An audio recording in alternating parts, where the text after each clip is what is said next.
Hæ og velkomin í hlaðvarpið okkar Ingu Birnu. Við ætlum að spjalla hérna saman aðeins í nokkra mínútur starfsmannaskipti sem eru fjármögnuð af Erasmus áætluninni.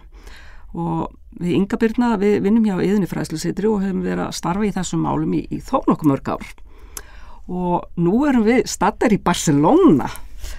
Og hérna okkur langar aðeins að segja ykkur frá verkefni sem við erum að vinna sem kallast Mobinov og í rauninni við erum búin að búa til vefsíðu þar sem við erum með svona hlaðborð af góðum verkefnum sem hafa verið fjármögnuð á áætluninni og svona tækifæri fyrir fólki í iðnaði að fara erlendis og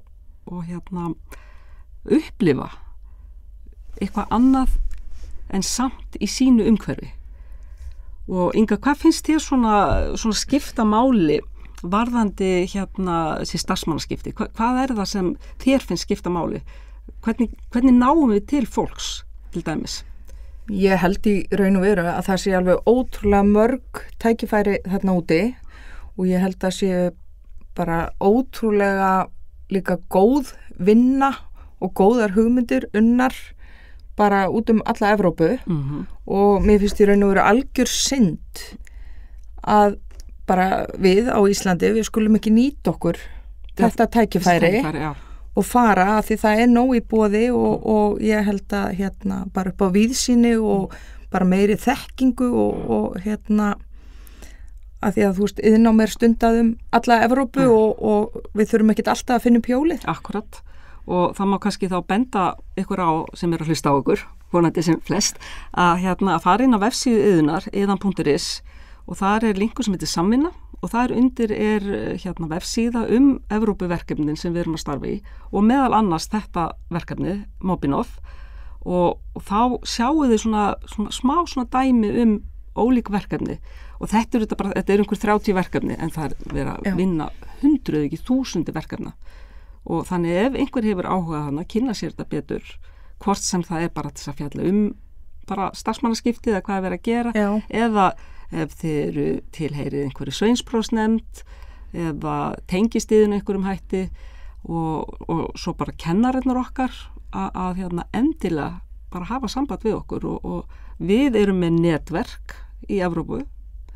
Og fullt af tengiliðum þannig að það auðvelt að koma til okkar og ef þið eru með hugmynd, þú veist, við getum alveg pottitt aðstofað ykkur við að til dæmis finna tengiliði og svona koma þessu í framkvæmt. Og það þessi starfsmannaskipti, þetta auðvitað fjármagnað eins og við sögðum af menntaáætlun Evrópusambandsins og þetta í rauninni þess að tengja svolítið Evrópu saman, þetta hljóma svolítið væmið.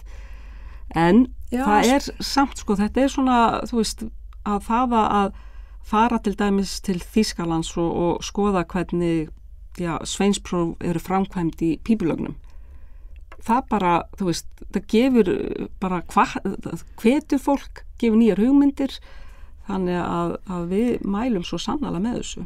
Og bara getur auki gæði til dæmis framkvæmd sveinsprófa heima. Já, alveg. Og svo talum við líka, þú veist, ef þið eru að kenna á námskeiðum að fá einhverja góðar hugmyndir, það getur verið alveg frábært. Alveg klárt og jafnvel að fá gestakennara. Já, gestakennara. Þannig að það allt til. Það allt opið og Já. Þannig að Inga eitthvað svona loka skilabóð þarna út í kosmosið. Ég held bara að fólk að vera bara ófeimið og engin hugmynd slæm hugmynd og ég held í raun og veru, þú veist, við erum kannski ekki að fara að gjörbreyta því sem við erum að vinna núna en þó við tökum með okkur bara eitthvað pínulítið sem við breytum að þá getur það skipt bara sköpum planta fræjum. Já, algjörlega. Heyrðu, þá bara held ég að við Inga Birna erum bara búnar að kynna þetta litla verkefni okkar en þetta alveg risamál, starfsmannaskipti í Evrópu, þannig að endilega hafið samband við okkur hjá Iðunni fræðslusetri.